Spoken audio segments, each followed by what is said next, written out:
Diego, eu queria aproveitar e te perguntar uma coisa. Nessa janela de oportunidade que a gente está vendo aí, de um São Paulo talvez tendo alguma mudança ou podendo estudar alguma mudança para o futuro, eu preciso te fazer uma pergunta que, assim, grande parte dos torcedores tá sofrida, tá calejada, né? O torcedor de São Paulo vem sendo maltratado anos e anos, né?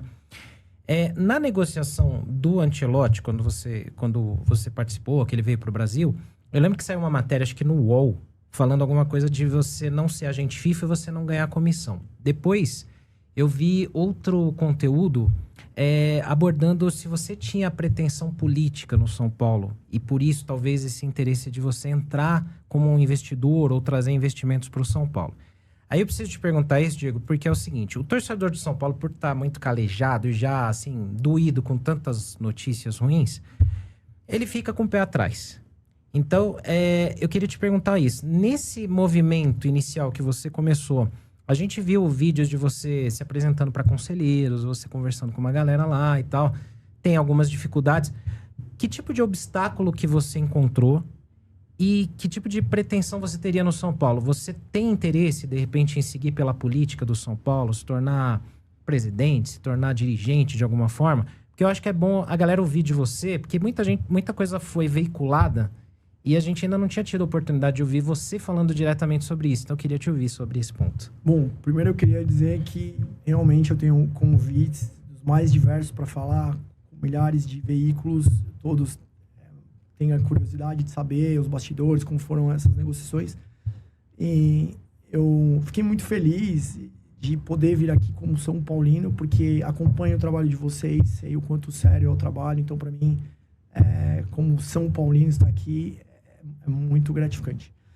A história do Ancelotti é verdade. Eu nunca fui agente, não tenho interesse de ser agente. Eu entrei nessa história como um consultor, agregando a minha experiência de negociações internacionais. E eu entendo que um dos sucessos dessa negociação foi pelo fato exatamente de eu não ser um agente e sim uma pessoa que tem uma experiência profissional para negociar, poder negociar com Real Madrid, Florentino Pérez, José Sánchez, é bem diferente. Então, essa é a questão da resposta em relação a essa matéria, enfim.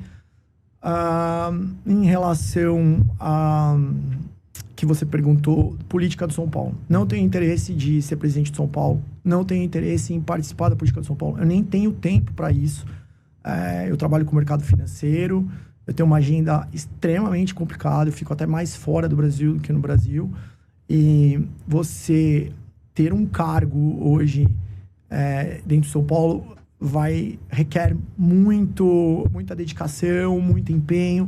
Não é esse momento da minha vida, mas eu enxergo o São Paulo como um ativo, como um investidor que quer ajudar o São Paulo, e entendo que é possível fazer isso. Se você perguntar para mim hoje, você colocaria seu dinheiro como investidor no São Paulo? Assim como eu faço investimento. Eu sou investidor na pessoa física de grandes companhias como Petrobras, como Vale do Rio Doce, mas eu enxergo uma gestão onde eu consigo entender o que está acontecendo, olhar um balanço, olhar um compliance, diferente do São Paulo.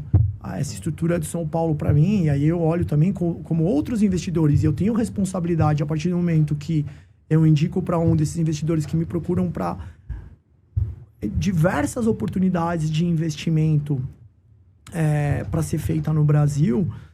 Eu tenho responsabilidade do que eu estou trazendo ele, aonde ele vai investir o dinheiro dele. Então, hoje, eu não me sinto seguro com o modelo atual de gestão do São Paulo. Eu não me sinto seguro para que possa fazer um investimento eu, pessoa física, ou trazer outros investidores, porque eu não vejo compliance, eu não vejo uma gestão profissional como deveria ser feito. Então, qual é o desafio? O desafio é como a gente mudar essa história. Então, com um conselho o Conselho de São Paulo, que eu tive algumas conversas para entender a situação política do São Paulo, isoladas. O São Paulo hoje, a política do São Paulo, ela tem várias... como se fossem vários partidos políticos dentro do São Paulo, cada um com seu interesse, representando X números de conselheiros, de sócios. Então é muito complexo. Você vai conversar com um fala uma coisa, vai conversar com outro fala... Então eu entendi e falei assim, nossa, isso aqui é muito difícil alguém conseguir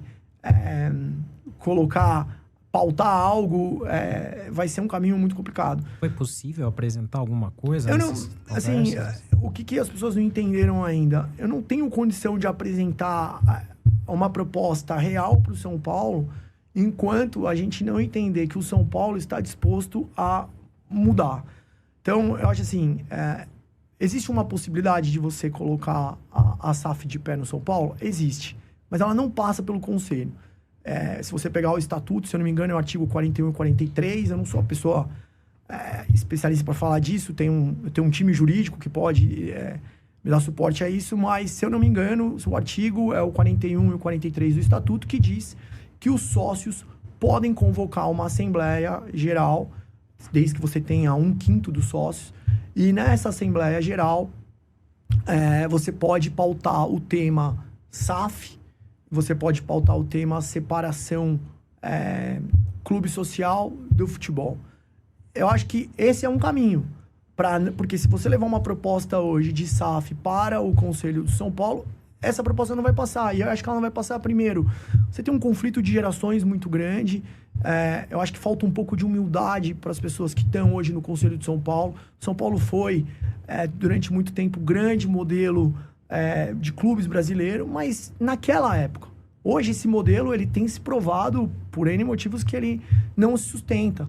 Mas essas pessoas, elas ainda não conseguiram, talvez, enxergar direito isso e entender isso. Ainda me parece que um pouco do ego dessas pessoas, ainda eu sou conselheiro de São Paulo, eu arrumo um teste para um amigo meu, vizinho meu lá do bairro, vir aqui, o filho jogar, eu tenho convite para show, Então, me parece que essa questão de egos é o que inviabiliza. Então, quando você vai conversar com eles, eu não fui recebido da maneira que eu imaginava que poderia ser recebido. E tem muitos conselheiros do São Paulo, inclusive do clube do qual eu sou sócio, que antes de eu conversar com eles, foram perguntar quem era eu para várias pessoas do mercado financeiro que me conhecem. E tiveram ali, entenderam quem era eu, sabem meu histórico. Alguns até se arrependeram depois, falaram, a gente foi um pouco... pegou um pouco pesado, agora que a gente está conhecendo melhor. Mas, de novo, aquela história que um velho ditado que eu sempre ouvi era casa que falta pão, todo mundo grita e ninguém tem razão. Então, eu entendo que o Conselho de São Paulo hoje é isso. Acho pouco provável que um projeto de SAF pelo Conselho ele passe. Teve o exemplo do Rodrigo Castro lá atrás, que tentou fazer esse projeto, ser o pioneiro, não passou, pelos mesmos motivos que nós conversamos, eu e ele, as mesmas barreiras e dificuldades que eu enfrentei quando... conversei com esses conselheiros. Então, eu acho assim, tem uma possibilidade? Tem.